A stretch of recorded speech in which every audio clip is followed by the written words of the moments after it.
उनकी तबीयत बिगड़ी और वो हॉस्पिटल में है, आईसीयू में है। उनका अनशन जारी है। छात्रों का जो इशू था वो अभी भी वैसा का वैसा ही है। प्रशांत जी अपना अनशन जारी रखेंगे, चाहे वो हॉस्पिटल में हो या हॉस्पिटल से बाहर आ जाएं, जब तक छात्रों के इस मुद्दे का समाधान नहीं निकल जाता।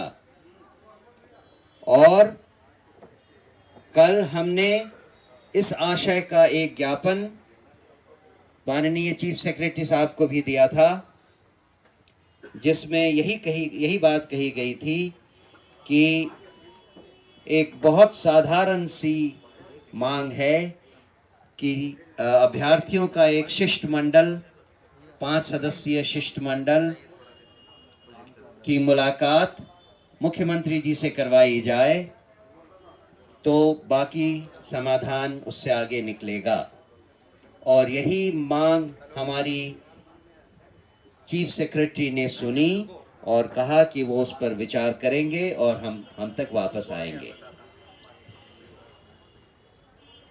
इसके बाद उस पूरे घटनाक्रम में जो हुआ, उसमें जो जहां थे हमारे साथीगण, उस हिसाब से आपको वो एक डिटेल्ड ब्रीफिंग करेंगे। शुरू में धरना स्थल के समय की जगह पर श्री किशोर कुमार मुन्ना जी उनके साथ थे। मैं उनसे रिक्वेस्ट करूंगा कि वो वहां की बातें आपसे कहें। उसके बाद एम्स में जो घटना घटी उसके साक्षी हमारे मित्र आनंद मिश्रा जी थे, वो उसके बारे में बताएंगे। उसके बाद जो कुछ कोर्ट में हुआ उसके लिए बातचीत करने के लिए हमारे पास एक जाने माने एडवोकेट कुमार अमित हैं, वो आपको उसके बारे में बताएंगे। और फिर आपके जो भी प्रश्न होंगे उनके हम यथासंभव यथाशक्ति आपको उसका उत्तर देंगे। ठीक है, तो शुरू करते हैं पहले किशोर कुमार मुन्ना जी के साथ। सबको नमस्कार, धन्यवाद। 2 तारीख से प्रशांत किशोर जी गांधी मैदान में गांधी मूर्ति के समक्ष सत्याग्रह कर रहे थे। जिस दिन घटना घटी उस दिन 4:05 पर सुबह में बड़े पैमाने पर पुलिस का ऑफिसर और पुलिस आती है। सोए हुए लोगों को, प्रशांत किशोर जी सोए हुए थे और उनके साथ सभी सत्याग्रही साथी, सब लोग आराम में थे। पुलिस ने बहुत बर्बरतापूर्ण और जबरन तरीके से प्रशांत किशोर जी को वहां से उठाती है, बलपूर्वक बल का प्रयोग कर, और जाके सीधे एम्स ले जाती है। पुलिस ने ले जाने के पहले कोई होमवर्क नहीं किया था। जब वो एम्स जाते हैं तो एम्बुलेंस में एक डॉक्टर होता है। पहले डॉक्टर से कहा जाता है कि आप इनके स्वास्थ्य के बारे में जांच करें। एम्स जब वो पहुंचते हैं तो लगातार एम्स प्रशासन पर पुलिस प्रशासन और सरकार के लोग दबाव डालते हैं कि भाई आप इनको यहां एडमिट कीजिए, लेकिन उनके पास कोई पेपर नहीं है। एम्स प्रशासन ने इनकार कर दिया।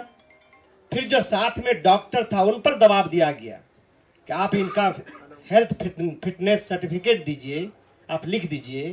तो उन्होंने भी कहा कि मैं ये नहीं लिख सकता हूं बगैर जांच का।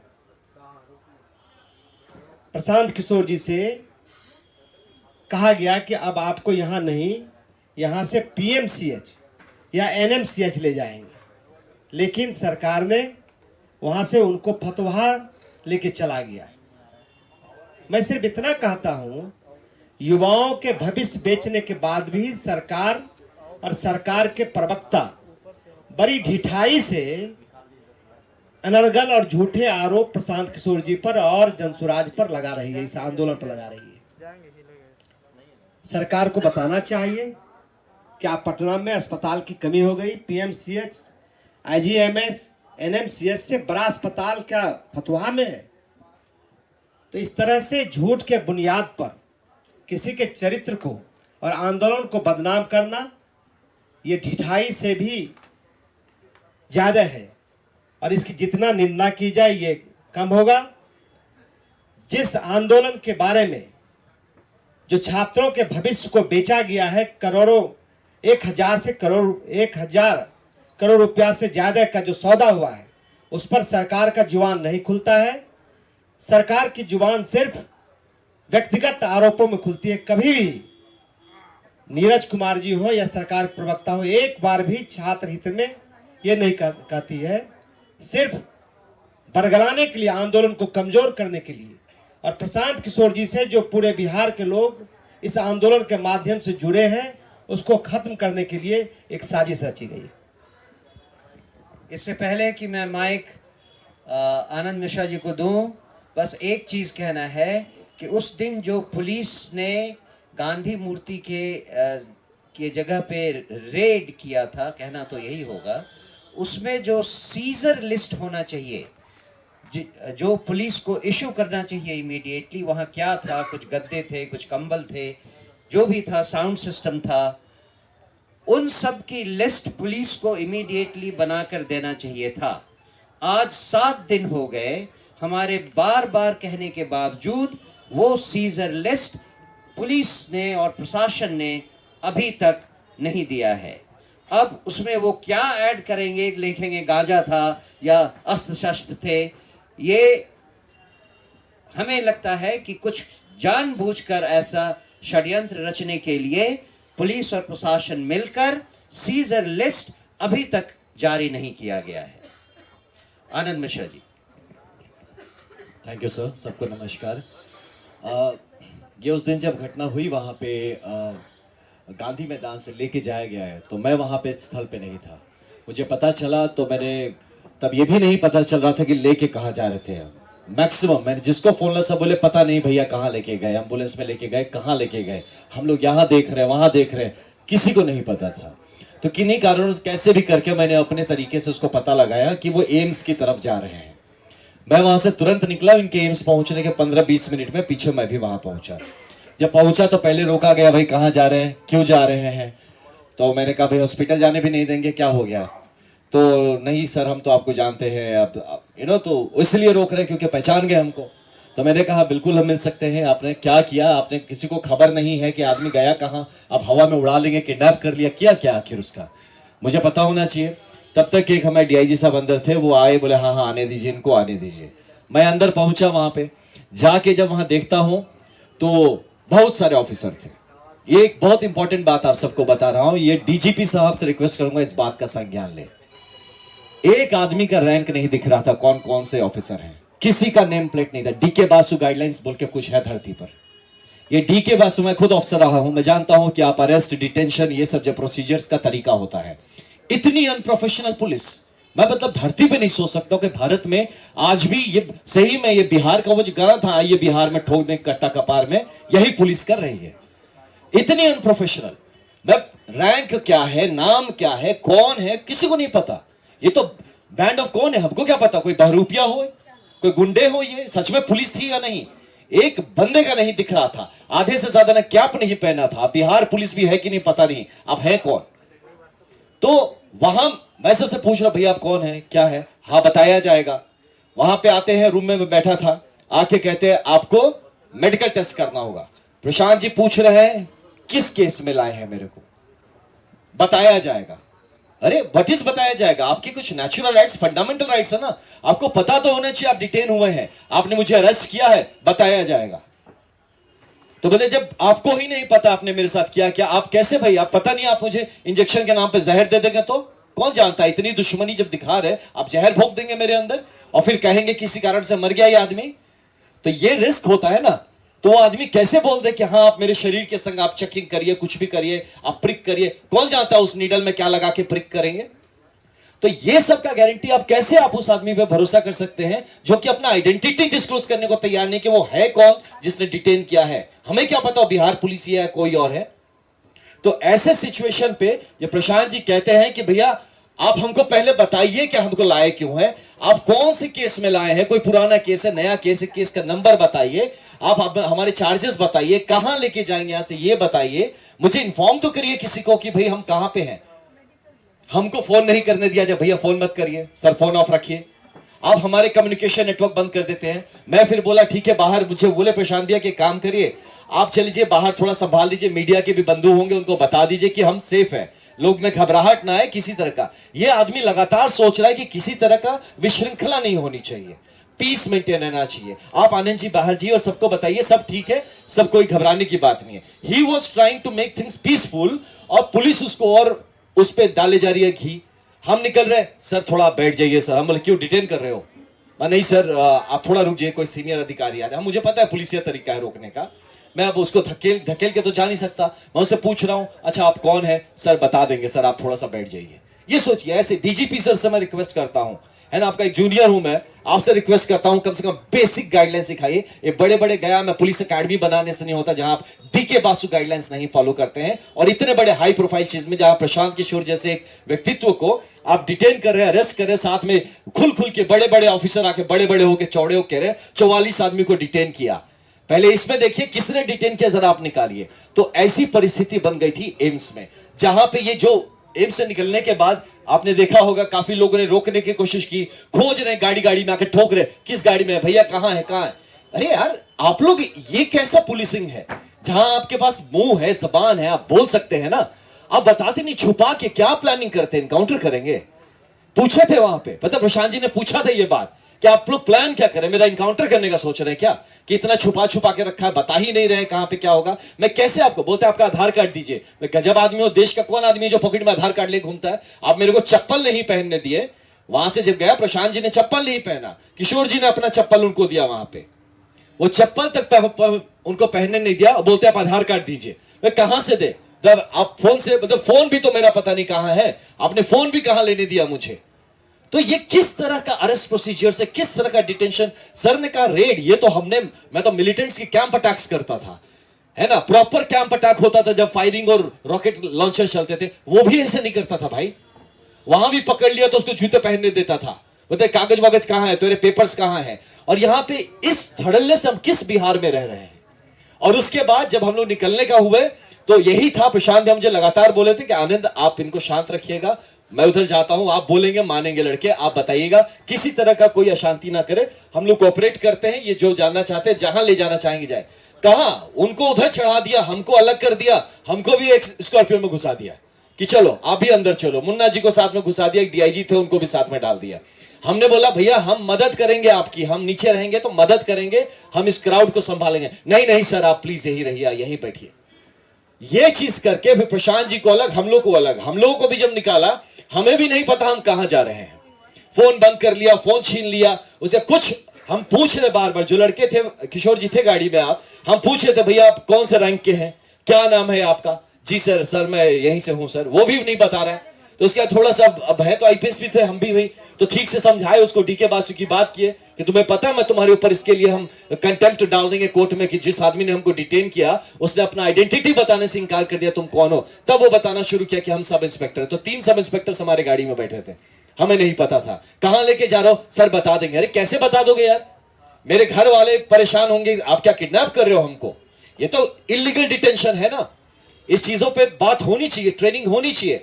This is a pure illegal detention, जहां आप अपने जिसको अक्यूज को आप बताते नहीं है किस केस में लाते हैं, ये बताते नहीं है कहां लेके जाते हैं, आप उसके घर वालों को नहीं इन्फॉर्म करते हैं कि वो कहां। उसके बाद आप पूरा तांडव मचा के यहां पे रखे हुए और कहते हैं कि हम लोगों ने लॉ एंड ऑर्डर क्रिएट किया। लॉ एंड ऑर्डर तो पुलिस क्रिएट कर रही है भाई, creating so much suspense around the whole incident. तो ऐसे एक सिचुएशन में एम्स का पूरा वो जो माजरा था इतने गंदे और गलत तरीके से हैंडल किया गया। वहां पे आप कह रहे हैं आधार कार्ड दीजिए, अब उनके पास आधार कार्ड नहीं तो एम्स के बंदे बोल रहे हैं कि सर आधार कार्ड नहीं है तो हम आपको कैसे करें, हमें तो रजिस्टर करना पड़े। वो बोले हम तुमको कहां से आधार कार्ड, मोबाइल फोन मेरा पता नहीं, मेरा मोबाइल फोन किसके पास है, कहां पे। आप लोग जिस तरह से मुझे ये ऐसा रगड़ के ले आए हैं, पूरी तरह से घसीट के, चप्पल तक नहीं आपने पहनना दिया, और आप हमसे कह रहे हैं हम आपको कोऑपरेट नहीं कर रहे हैं, और कितना हम कोऑपरेशन करें। तो ये रही मोटा मोटी ये जो बातें रही, this has been the approach of police. ये चीज को प्लीज हाईलाइट करिए, Bihar police has failed in observing the DK Basu guidelines by the pronounced by the Supreme Court of India, और इस पे इनको जवाब देना पड़ेगा। Thank you. तो जैसा कि आप सब जानते हैं कि लगभग 4 बजे के बाद 11 बजे तक लगभग 7 घंटे इस तरफ उस तरफ यहाँ वहाँ घुमाने के बाद उनको डायरेक्टली सिविल कोर्ट में लाया गया, जो कि अपने आप ही कानून के खिलाफ था। पहले उन्हें जो ऑफेंस, जिस भी ऑफेंस में उनको ये लोग बुक करना चाहते थे, वो सब बेलेबल था, जो थाने से हो सकता था। और इसके बारे में बाद में कोर्ट में जो जज थी, उन्होंने भी तीखा प्रहार करते हुए प्रशासन को भला बुरा कहा था। एनीहाउ, उसके बाद जो कुछ हुआ उसको बताने के लिए मैं एडवोकेट कुमार अमित को रिक्वेस्ट करता हूं। Thank you sir. आप सभी लोगों को नमस्कार। कल एक मीडिया हाउसेस का कुछ एक इंटरव्यू पॉलिटिकल पार्टी के प्रवक्ता के द्वारा जो किया गया उसको मैंने देखा, और उसमें कुछ बातें कही गई है।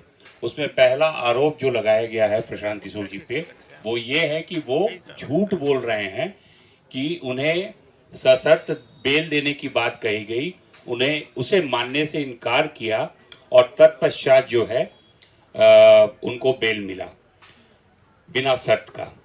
तो कल कुछ सवाल किए गए थे, तो इस पे जो है मैंने एक ऑनरेबल कोर्ट से ये आपके सामने मैं आपको दिखाना चाहता हूं।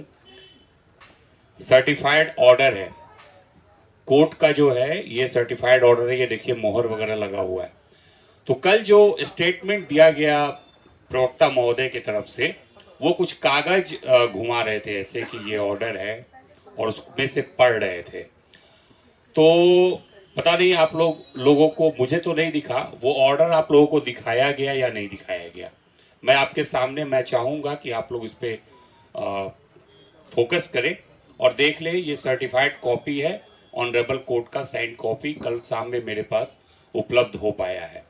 इसमें मैं एक बात कहना चाहूंगा कि फर्स्ट हाफ में जब प्रशांत जी को वहां लेके जाया गया, तो ऑनरेबल जो हमारे लर्नेड सीनियर हैं वाईवी गिरी जी और उनके जूनियर्स वहाँ पे कोर्ट रूम में थे अवेलेबल, और उस समय चूंकि बहुत हल्ला हंगामा भी हो रहा था, बहुत ही माहौल वहाँ का अजीबोगरीब था।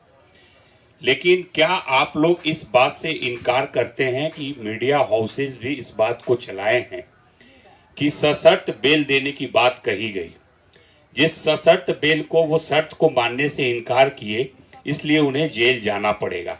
ये बात निकल के मेरे संज्ञान में भी मीडिया हाउसेज के द्वारा यूट्यूब एंड डिफरेंट चैनल्स पे ये चीज आ रही थी कि प्रशांत किशोर ने सशर्त बेल लेने से किया इनकार, अब वो जाएंगे जेल। ठीक है, यहाँ तक आप सब लोग समझ रहे हैं। इसके बाद इवेंट टर्न अप होता है। जब ये बात हो गई तो उस समय तक एक चीज मैं उस पर बहुत ही जोर देना चाहूंगा कि कहीं भी हम लोगों ने ये नहीं कहा है कि वो एक ऑर्डर इशू हो चुका था कोर्ट के द्वारा एक साइंड ऑर्डर इशू हो चुका था जिसमें उन्हें सशर्त बेल देने की बात कही गई, उन्होंने इनकार किया, इसलिए वो अब जेल जा रहे हैं। कोर्ट हियरिंग प्रोसेस में ही चल रहा था।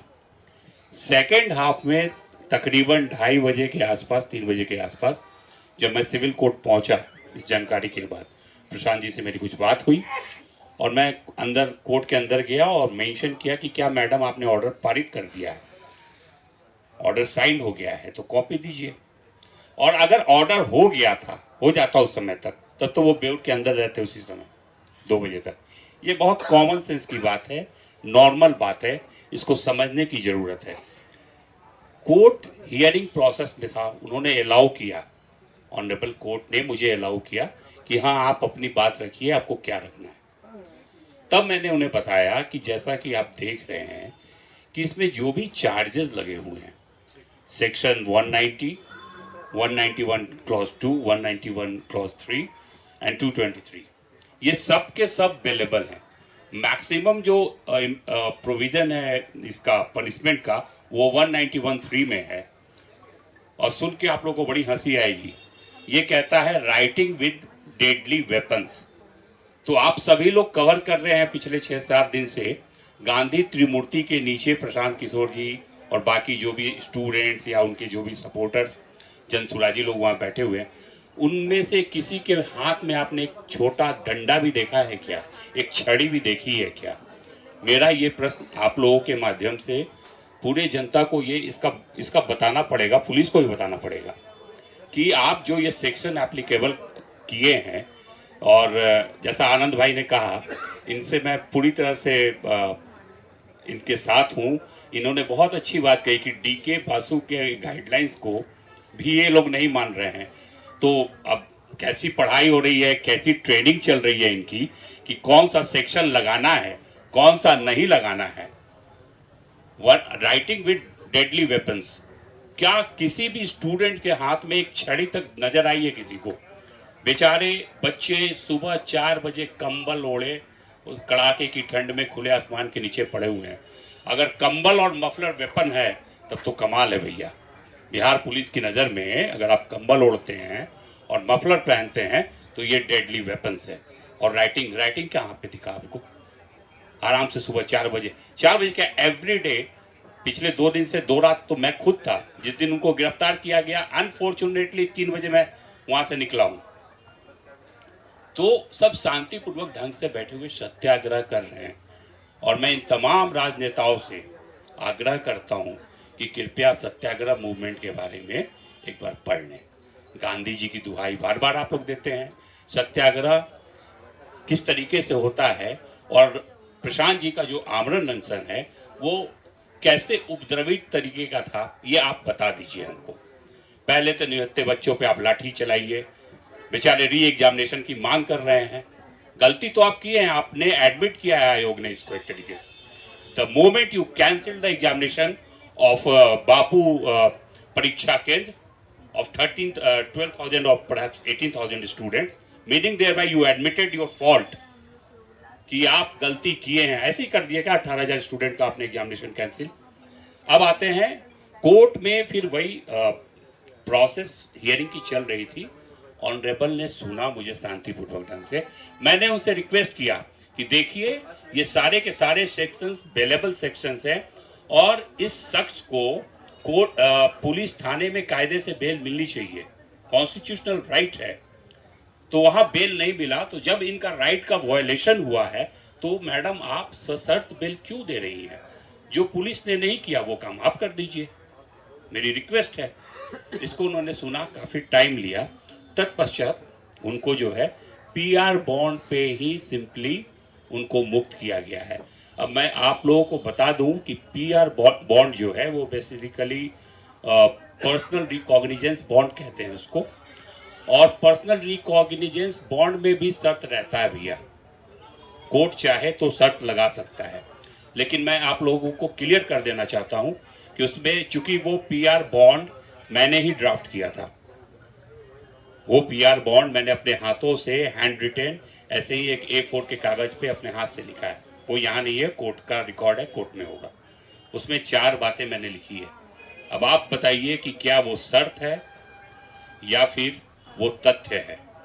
पहली बात उसमें जो लिखी गई कि I M accused in this case, मैं इस केस में अभियुक्त हूँ, मतलब 5/2025 गांधी मैदान PS केस। तो क्या ये बात शर्त है कि तथ्य है कि मैं इस केस में अभियुक्त हूँ? वो अभियुक्त थे, लिखा उन्होंने। दूसरी बात जो लिखी गई उसमें यह लिखी गई कि I am being enlarged on bail by this honourable court. इस कोर्ट के द्वारा मुझे जमानत पर मुक्त किया जा रहा है। ये शर्त है या तथ्य है, ये आप डिसाइड कीजिए। ठीक है। तीसरी बात जो लिखी गई वो ये लिखी गई, I will cooperate the police in investigation and face the trial. मतलब मैं बिहार पुलिस को अगर वो इन्वेस्टिगेट करते इस मैटर को तो उसमें सहयोग करूंगा, और अगर ट्रायल चलता है, विचारण चलता है, तो मैं कोर्ट में अपीयर होऊंगा। तो ये भी क्या शर्त है क्या? कोई भी भारत का नागरिक या भारत के संविधान को मानने से जो इनकार करेगा वही बोलेगा कि हम पुलिस को इन्वेस्टिगेशन में मदद नहीं करेंगे, और अगर मेरे अगेंस्ट ट्रायल चलेगा तो मैं इसको फेस नहीं करूंगा। ये कोई हार्ड एंड क्रिमिनल ही इस तरह का बात कर सकता है, एक टेररिस्ट ही इस तरह का बात कर सकता है। चौथा बात मैंने लिखा, अगर मैं ट्रायल नहीं फेस करूंगा और मैं पुलिस को कोऑपरेट नहीं करूंगा तो मैं 25,000 रुपया सरकार को दूंगा। तो आप लोग खुद ही डिसाइड कीजिए कि इसमें से कौन आपको शर्त लगता है।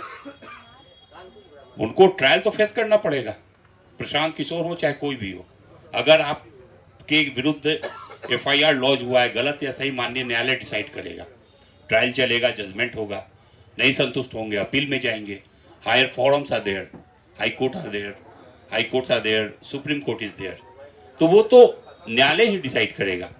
तो इस PR बॉन्ड पे, और अच्छा दूसरी बात एक जो निकल के आ रही है वो कल उसी जो प्रवक्ता महोदय ने कहा, उसमें उन्होंने कहा कि उनको थाने से बेल दिया जा रहा था, उन्होंने लेने से इनकार किया। आप सभी को पता है कि उनके विरुद्ध जो है केस इंस्टीट्यूट हुआ है वो गांधी मैदान थाने में हुआ है। आप लोग उनके गाड़ी के पीछे पीछे थे, वहीं से हम लोग को भी पता चला है बैठे बैठे अपने कार्यालय में।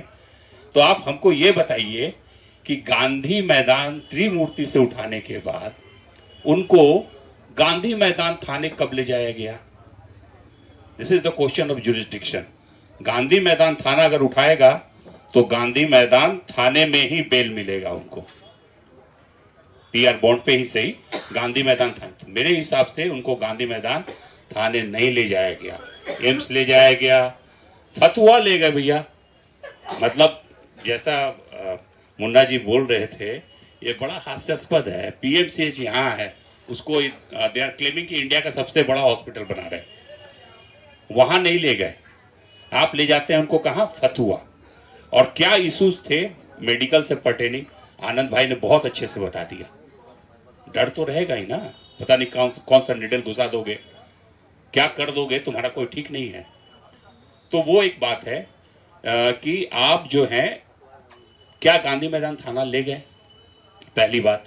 दूसरी बात, बेऊर जेल में जाते हुए वीडियो है, हमारे पास है वीडियो वहां का, वो आपको हम दिखा देंगे। जो DSP साहब का स्कॉर्पियो है, थाने की गाड़ियां हैं, जेल के अंदर ले गए ये लोग। यहाँ भी जब ये क्लियर हो गया, क्योंकि Prashant ji was not sure, बाहर पुलिस जब उनको ले गई, उनके हाथ में माइक थमा दी कि ये भीड़ हमसे कंट्रोल नहीं होगा, या तो ये उग्र बच्चे कुछ कर डालेंगे और फिर बदले की मतलब कार्रवाई में हमें गोली चलाना पड़ेगा। तो वो अपना जो है माइक उनको थमा दिया कि आप इनको कंट्रोल कीजिए। अब आप समझिए इस बात को। पहले आनंद जी को बोला गया एम्स में, तो इनको भी बिठा दिया गया अलग गाड़ी में, नहीं आप भी अंडर अरेस्ट हैं।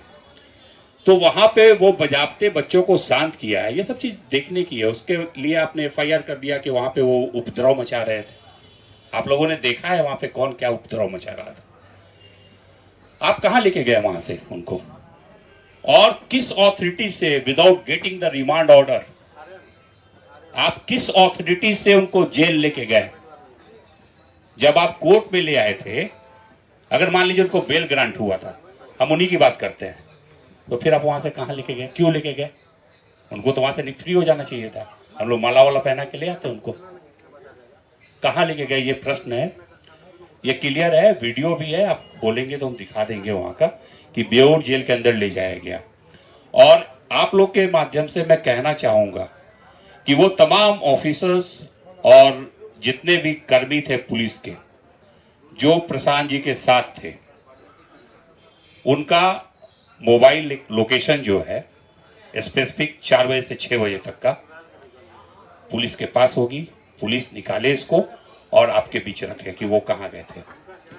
बेऊर जेल में गए हैं, बेऊर जेल से निकल के बेऊर थाने के गेट तक आए हैं, जहां मैंने खुद उनको रिसीव किया है और फेसबुक पे मैंने फोटो भी डाला है एट द मोमेंट। वहां से निकलते हुए कुछ मीडिया के भाई बंधु वहां थे, जब बेऊर से बाहर हम लोग निकल रहे थे इनोवा से, ललन से थे हमारे साथ, तो वो फ्लैश वगैरह कैमरा कहीं ना कहीं है वो, ठीक है। बेऊर थाने के अंदर भी ले जाया नहीं गया। चौथी इंपॉर्टेंट बात, इस ऑर्डर में लिखा हुआ है कि आईओ ने अपने डायरी में लिखा है कि प्रशांत किशोर ने अपना मेडिकल एग्जामिनेशन कराने से इनकार किया, ये बात लिखी हुई है। दूसरी बात ये लिखी हुई है कि अरेस्टिंग मेमो को साइन करने से इनकार किया, लेकिन उनके अधिवक्ता के कहने पे उन्होंने अरेस्टिंग मेमो पे साइन किया। लेकिन जो सबसे इंपॉर्टेंट बात है वो ऑब्जर्वेशन लर्नेड कोर्ट का है, और इन वर्बेटिम में पढ़ देना चाहूंगा, सुन लीजिए। This accused has been produced before court from police custody. This matter pertains to section 191(2), 191(3), 190 and 223 of BNS, which are available in nature. The next line is very important. It is a matter of great surprise that there is no version of police. ये बहुत आश्चर्य की बात है कि police का कोई version नहीं आया है। What? With regard to the circumstances, उन परिस्थितियों को लेकर, under which, जिसके तहत the accused petitioner, मतलब कि Prashant Kishor, was not released on bail by the police. किन परिस्थितियों के तहत पुलिस का ऐसा कोई स्टेटमेंट नहीं आया है कि उनको बेल थाने से नहीं दिया गया, जबकि सारे के सारे सेक्शंस अवेलेबल थे। तो किस बेसिस पर प्रवक्ता महोदय कहते हैं कि उन्होंने थाने से बेल लेने से इनकार किया? और इस बात की एंट्री, अगर ऐसी बात रही होती तो इस ऑर्डर में रहता। आप लोग चाहें तो ये इसका ये ओरिजिनल का सर्टिफाइड कॉपी है हमारे पास, आप इसको देख सकते हैं, जो डिक्टेटेड करके साइन किया हुआ एसडीजीएम पटना का। ये सोचने वाली बात है कि जब वो कह रही है कि आई एम सरप्राइज्ड, जब बेलेबल सेक्शन है तो पुलिस का ये वर्सन नहीं आ रहा है कि किस परिस्थिति में आप इनको बेल नहीं दिए थाने से। तो ये सारी चीजें हैं, आपके सामने हैं, स्पष्ट है। ऑर्डर जब साइन हो गया है उसमें सारी बातें आ गई हैं, ठीक है। उनको जो है बेऊर जेल ले जाया गया, Beur jail without authorised paper ले जाया गया, वहां से थाने लाया गया। डिटेनियों को इतना परेशान, आप तो उसको ऐसे ट्रीट कर रहे थे कि जैसे वो आदमी टेररिस्ट है, पता नहीं क्या। एनआईए का एक्यूज जैसे पकड़ा जाता है ना, प्रशांत जी बढ़िया, ये आनंद जी बढ़िया बताएंगे, उसको इसी तरह से किया जाता है कि कहीं गुप्त लोकेशन पे रखो। उसको भी नहीं किया जाता है, गुप्त लोकेशन पे नहीं होता है, नहीं। सुन लिया। आसाम जैसे राज्य में ऐसी पुलिस ऐसे नहीं करती है। वहां पे इस कदर, मतलब मैं अटरली सरप्राइज हूं कि बिहार जैसा राज्य जो इतना पुराना है, इस कदर यहाँ का जो पुलिसिंग व्यवस्था खत्म हो चुकी है। मैं बता रहा हूँ, जो बेसिक एकदम, जब पहला दिन आप जाते हैं ना, तब आपको डीके बासु गाइडलाइन पढ़ा दिया जाता है कि भैया ये तुम्हारी बेसिक जिम्मेदारी है, इसके ऊपर ही अब कानून पढ़ो। कानून बाद में, पहले ये जान लो कैसे खुद को पेश करना है। और याद रखिए कि ये अगर प्रशांत किशोर जी के साथ हो सकता है तो बिहार का कोई बच्चा, कोई महिला, कोई वृद्ध सिक्योर नहीं है। ये पुलिस की दादागिरी है सीधा सीधी कि अपने आप को ढक के, अरे इतना दम है तो कम से कम नाम तो दिखाओ, हो कौन, रैंक्स तो बताओ, आप हो कौन, बता दिया जाएगा, बता दिया जाएगा। ये इनका वक्तव्य रहता है। This is a pure example of very unprofessional policing. जैसा कि हमारे अध्यक्ष जी ने बताया, ये बात तथ्य है कि जैसे ही अरेस्टिंग होती है ना, तो सारे डॉक्यूमेंट्स की एक कॉपी अवेलेबल कराई जाती है एक्यूज्ड को, so that he can proceed further कि वो उनको अपने डिफेंस के लिए क्या करना है। जैसे कि सीजर किया गया, सीजर मेमो हमें उपलब्ध नहीं कराया गया है। अरेस्टिंग मेमो की कॉपी, हम कल सर्टिफाइड कॉपी से ही हमको कुछ मिल पाया है, हमको पुलिस के द्वारा कुछ उपलब्ध नहीं कराया गया। तो ये पूरा है, आपके सामने है, इसमें कोई कहानी नहीं है, ठीक है ना। आप ये समझिए कि मतलब केवल झूठ का पुलिंदा फैलाया जा रहा है। आप लोग इसको खुद जज कर सकते हैं। Thank you very much. मैं चाहूंगा कि आप उस झूठ के पुलिंदे को एक बार फिर से खुद ही जज कर लें। देख लें और खुद ही जज कर लें। इससे पहले कि मैं आप सबको अपने डाउट्स क्लियर करने के लिए कुछ प्रश्न पूछने दूं, मैं चाहूँगा कि रामबली जी जो हमारे बहुत सीनियर पॉलिटिशियन हैं, वो आपसे 2 शब्द इन पूरे मामले के बारे में कहें। नमस्ते। सारी बातें स्पष्ट हो गई, लेकिन मुख्य मुद्दा जो था वो था युवाओं को, छात्रों को, बीपीएससी के अभ्यर्थियों का री एग्जामिनेशन का। तो उस मामले पर सरकार बिल्कुल गौन है, और सरकार अगर गौन है तो समझ में बात आती है। तो जो विपक्ष के नेता की भूमिका होनी चाहिए थी मिस्टर तेजस्वी यादव जी को, तो तेजस्वी यादव जी भी आज हमारे इस मुहिम के खिलाफ हैं। यानी लगता है कि सत्ता और विपक्ष दोनों को युवाओं की चिंता नहीं है। तो मेन जो थीम है उससे डाइवर्ट करने के लिए कभी वैनिटी वैन की बात हो रही है, कभी प्रोसेस की बात हो रही है, कभी पुलिस की और कोर्ट की बात हो रही है। तब पुलिस, कोर्ट, वैनिटी वैन या सत्याग्रह वो सब किसके लिए था? वो सब था कि बीपीएससी अभ्यर्थी के री एग्जामिनेशन के लिए।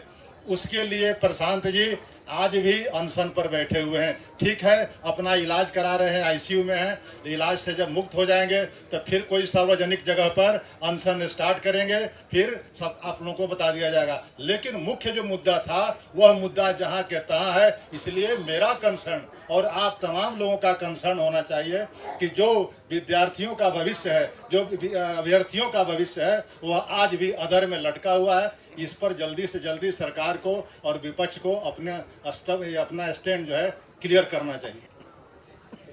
बस एक इंफॉर्मेशन और आपको दे दें कि प्रशांत किशोर जी की अभी की तबीयत कैसी है।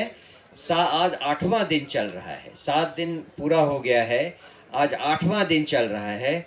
और उसके बारे में और डॉक्टर्स की राय के बारे में मैं चाहूँगा हमारे साथी ललन जी आपको कुछ बताएं। पार्टी के उपाध्यक्ष ललन जी। नमस्कार साथियों। जब प्रशांत किशोर जी रिहा होके शेखपुरा हाउस लौटे,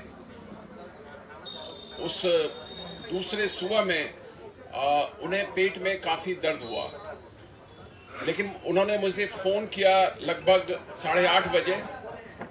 मैं वहां पहुंचा और मैंने उनसे रिक्वेस्ट किया कि आपकी हालत जो है बिगड़ रही है, आप फास्ट तोड़ दें। उन्होंने कहा कि नहीं, मुझे हॉस्पिटल आप ले चलिए, मैं फास्ट नहीं तोड़ूंगा और मैं हॉस्पिटल में भी फास्ट जारी रखूंगा। तो मैं उन्हें मेदांता में जाके एडमिट कराया। डॉक्टरों ने उन्हें देखा, उन्हें काफ़ी जो है इन्फेक्शन हो गया है, निमोनिया का अटैक है और उनके किडनी में स्टोन हो गया है। साथ ही साथ जो है उन्हें पेशाब जो है रुक रुक के हो रहा था, काफ़ी कॉम्प्लिकेशंस हैं। चेस्ट में भी जो है उन्हें कंजेशन हो गया था। तो इन सब के लिए ट्रीटमेंट शुरू हुआ और अभी ये ट्रीटमेंट चल ही रहा है। लेकिन उनका कहना है कि वो हर हाल में जो है मांग पूरी होने तक अनशन पर रहेंगे। निश्चित तौर पर उनकी हालत चिंताजनक है। हम लोगों ने डॉक्टरों से पूछा तो वो कह रहे हैं कि ये तैयार नहीं है कोई फूड लेने के लिए, और यदि फूड नहीं लेंगे तो इनका जो है रेसिस्टेंस कैपेसिटी जो है घटता जाएगा और फिर रोग से नहीं लड़ेंगे, अल्टीमेटली ये फेटल हो सकता है। इसके बावजूद जो है हम लोगों ने कल मुख्य सचिव महोदय से ये बात को कहा कि प्रशांत किशोर जी जिस मुद्दे को लेकर थे वो कोई बड़ा मुद्दा नहीं था। उन्होंने ये कहा था कि वो एक छात्रों के डेलीगेशन से मिलने, कोई जन स्वराज के डेलीगेशन से मिलने की बात नहीं थी। उनकी बात को सुन लें और सुनने के बाद आपको जो करना है वो कीजिए। और इतनी सी छोटी सी बात नहीं मानी गई और प्रशांत जी का कहना है कि जब तक ये बात नहीं मानी जाएगी वो अनशन पर रहेंगे, वो देखेंगे, वो अपने लाइफ को भी इसमें जो है इन डेंजर में लगा दिए हैं। तो मैं आप सबों से ये अपील करता हूँ कि सरकार से ये मांग की जाए कि इस तरह से जो छोटा सा मुद्दा है उनको मांग ले और जिससे प्रशांत जी जो है अनशन तोड़ दें, नहीं तो वो अभी भी जो है अपने हॉस्पिटल में अनशन जारी रखे हुए हैं और ये जारी रहेगा।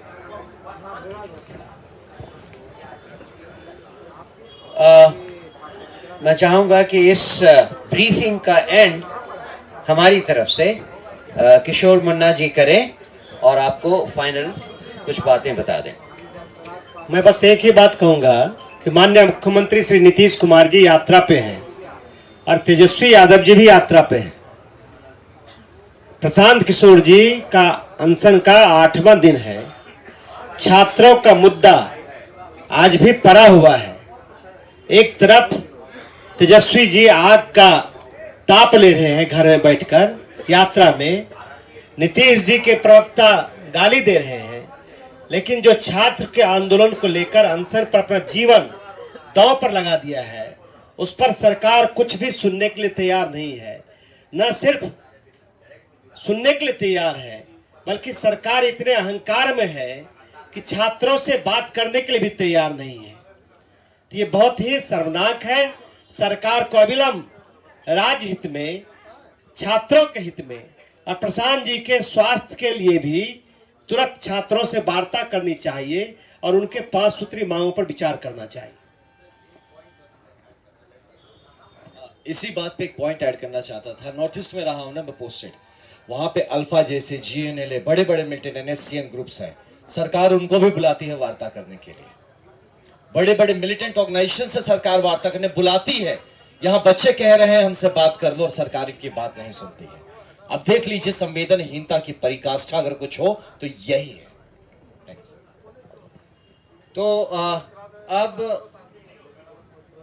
तो अब आपके प्रश्नों का इंतजार है और आप प्रश्न पूछने के समय ये बताएं कि आप किससे प्रश्न पूछ रहे हैं।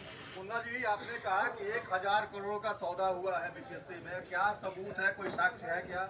और दूसरा सवाल है आपसे एक सवाल ठीक है, दूसरा पूछता हूं। ये मैं नहीं कह रहा हूं, ये गांव-गांव में चर्चा हो रही है।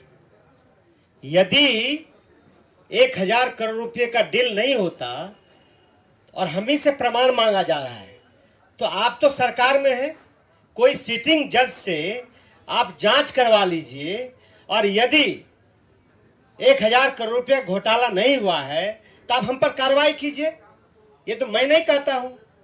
बिहार के गांव-गांव में चले जाइए, जो छात्रों का आंदोलन तेज हुआ है, तो ये परसेप्शन बना है कि इसमें बड़ा घोटाला हुआ है, बड़े बड़े लोग इसमें लगे हुए हैं, बड़ा बड़ा मछली फंसा हुआ है, इसलिए सरकार जांच नहीं करवाना चाहती। लेकिन सरकार तो ये कह रही है, बार बार कह रही है, जैसा अभी आपने कहा खुद कि सरकार ये कह रही है कि सबूत वो दें। अगर वो सबूत देते हम दूसरे दिन इस पर जो है इसको तुरंत जो है बीपीएससी को हमने सरकार को सबूत भी दिया है, लेकिन सरकार ने उस सबूत के आधार पर कार्रवाई नहीं की है। हम उसके लिए माननीय न्यायालय का भी दरवाजा खटखटाने के लिए तैयार हैं और हमने सबूत के आधार पर बात किया है। अध्यक्ष जी, आप लोग कह रहे हैं कि जाती हुई है, आपके पास 1 करोड़ सदस्य हैं, तो आप लोग इंतजार किस बात का कर रहे हैं? रोड पे क्यों नहीं उतर रहे हैं? यही तो अंतर है। आप जिन लोगों की बात कर रहे हैं वो रोड पर उतरते हैं, सत्याग्रही रोड पर नहीं उतरते हैं। भाई, आपका नेता हॉस्पिटल में वही तो मैं कह रहा हूं, अगर आपका नेता कुछ होता है ऐसा तो आप तो बिहार को जला के राख कर देते है कि नहीं? तो यही तो अंतर है जनसुराज में और किसी और पार्टी में। कब तक इंतजार करेंगे आप? जब तक हमारी मांग पूरी नहीं हो जाती हम सत्याग्रह का रास्ता नहीं छोड़ेंगे। मैं आनंद जी से रिक्वेस्ट करूंगा, वो कुछ और बातें आपसे कहना चाह रहे हैं। जो बेउर वाला इंसिडेंट था, जहां से कि पहले कोर्ट में जाके जिस कदर आपने देखा कि भीड़ बनी, इतना भीड़, तो यहाँ पुलिस व्यवस्था चरचर कैसे थी कि एक आप कोर्ट के सिक्योरिटी के लिए आपका सफिशिएंट अरेंजमेंट नहीं था। आप सुबह से लेके एक आदमी को घुमा रहे हैं ये सोच के ना कि भाई बड़ा आदमी है ये, जहां जाएंगे वहां बहुत लोग आ जाएंगे। अगर ऐसा है कोर्ट ले जा रहे हैं तो आपकी व्यवस्था क्यों चरचर थी? और वहां पे भीड़ ऐसा कि वहां से सारे ऑफिसर्स भाग गए। वो एक ऐसा सिचुएशन हुआ कि प्रशांत जी को जब वहां से निकाल के बेउर ले जाने लगे तो वहां सारे ऑफिसर गायब। और जब लोगों ने पूरी तरह से घेर लिया, आप लोग के भी कुछ सदस्य वहां पे थे, तो अपना पीए सिस्टम देते हैं, सरकारी व्यवस्था उनको देते हैं कि प्रशांत जी आप लीजिए, हमसे ही नहीं संभल में आ रहा भीड़, आप संभालिए। यानी भरोसा भी, अक्यूज भी प्रशांत जी और बचाने वाले भी प्रशांत जी ही होंगे। तो इस लेवल पे पुलिस व्यवस्था। उसके बाद ये जो एक माननीय प्रवक्ता जी ने इतना कुछ कह दिया, तो जब आपके पास, आप उनको बेउर जेल लेके जाते हैं, आपके पास कस्टडी पेपर नहीं है। सोचिए वो एक आदमी को लेके आप जेल पहुंच जाते हैं, उसको जेल में डाल ही देंगे। जब जाते वो तो थैंक्स टू द जेलर जो भाई अपने काम को प्रोफेशनली करना चाहा, बोला भाई पेपर्स दीजिए, इनको हम डाल दे जेल में, डॉक्यूमेंट दीजिए, तो डॉक्यूमेंट ही नहीं हमारे पास, हम आदमी को लेके आ गए जेल में ठूसने के लिए। तो वहां पे लाके तो भाई वो जेलर भद्र आदमी शायद था या प्रोफेशनल था मैं कहूंगा, जिसने उनको भाई बैठाया जेलर के रूम में, वहां के सीसीटीवी फुटेज निकाले जाए, वहां पुलिस वहां पे जाके पूरी तरह से लगी थी कि इनको कैसे जेल किया जाए। उसके बाद जैसे अभी हमारे वकील साहब ने बताया कि इन्होंने जब रीहियर किया, कोर्ट ने बात को पूरी तरह से समझा और जब फाइनल उन्होंने जो जजमेंट दिया जिसमें, और इस बात को देख के आश्चर्य करते हैं, ये कैसा हो सकता है यार कि जो चीज पुलिस कस्टडी में जिनको बेल मिल जाना चाहिए तो उसको अब हमारे पास इतना लेके क्यों आए हैं। और यहां पे दूसरी तरफ पुलिस कंप्लेन कर रहा है कि आपने हम आपको बेल दे रहे हैं और आप हमसे, तो आप समझ सक रहे इस बात को किस तरह से अव्यवस्थित, और ये जो एक आंदोलन इतने दिनों से चल रहा है, वहां से यहां तक, मतलब आप जब प्रशांत जी को उठाने आ जाते हैं तब भी आपकी व्यवस्था पूरी नहीं होती है। आप जैकेट कोट पहन के छुपा के खुद को आते हैं उठा के ले जाने, और बेउर जेल में आप उनको करीब 2 से ढाई घंटा बिठा के रखते हैं। इसका जवाब कौन देगा? आप एक आदमी जो कि प्रूवन नहीं हुआ, जिसको कोर्ट ने जेल नहीं भेजा, आप उसको जेल में डालने लेके चले गए, इसका जवाब कौन देगा?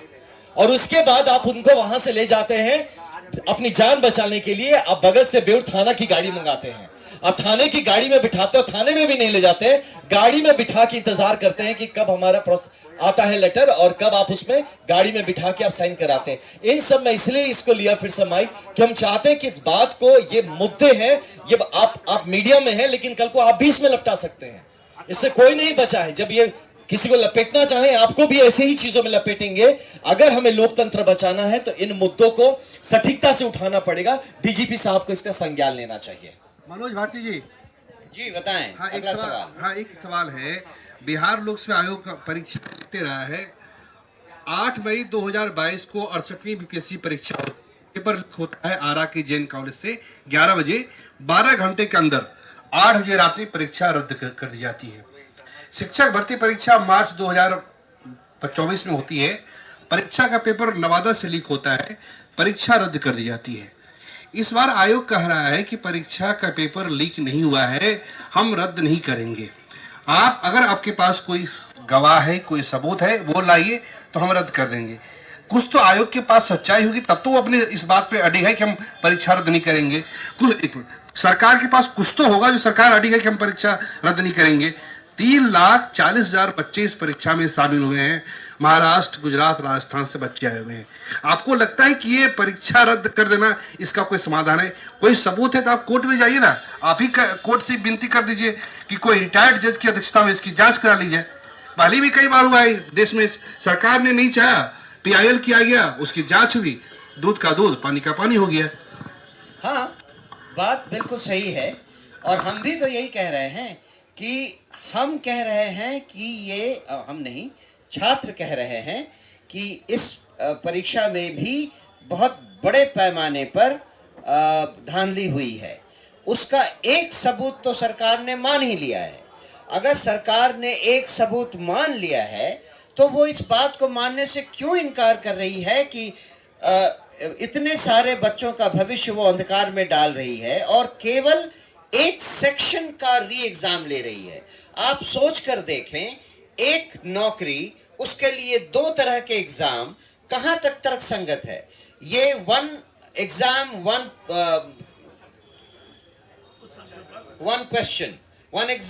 क्वेश्चन वन सिलेक्शन, इस नेचुरल जस्टिस के कंप्लीटली खिलाफ है। तो बात बहुत सिंपल है, अगर सरकार चाहती है कि वो पारदर्शी रहे तो वो एक सेंटर में री एग्जाम करने के बजाय पूरे एग्जाम को कैंसिल करती। और ये भी कि वो सेंटर कोई छोटा मोटा 100-200 लोगों का नहीं था, वो बिहार गांधी सभागार में 12,000 या 12,000 लोगों का एग्जाम हो रहा था। तो सरकार को क्या प्रॉब्लम है ये बात मानने में कि सारे एविडेंस हैं, वो चाहें तो वो खुद निकाल सकते हैं बहुत सारे सेंटर्स में, लेकिन वो मानने को तैयार नहीं है।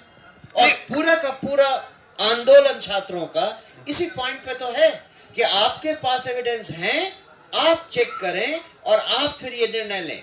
आप अगर एविडेंस को चेक करके बता दे हमें कि नहीं ऐसा कुछ नहीं हुआ है, तो हम मान लेंगे। एक आखिरी सवाल है, नीट का पेपर लीक होता है, महीनों सुनवाई होती है, पेपर रद्द नहीं होता है, काउंसलिंग जारी रहती है और सरकार कहती है हम नहीं रद्द कर सकते। जब नीट का पेपर जो पिछले साल उसके एविडेंस थे कि कई जगह से लीक हुआ, जब नीट रद्द नहीं हुआ, आपको लगता है कि आयोग इसको रद्द कर देगा? बस यही सवाल है। आपको इतना भी समझ में नहीं आ रहा है कि NEET is an exam for admission, BPSC is an exam for employment. There is a huge difference about this. How can you ignore this kind of fact and be a journalist?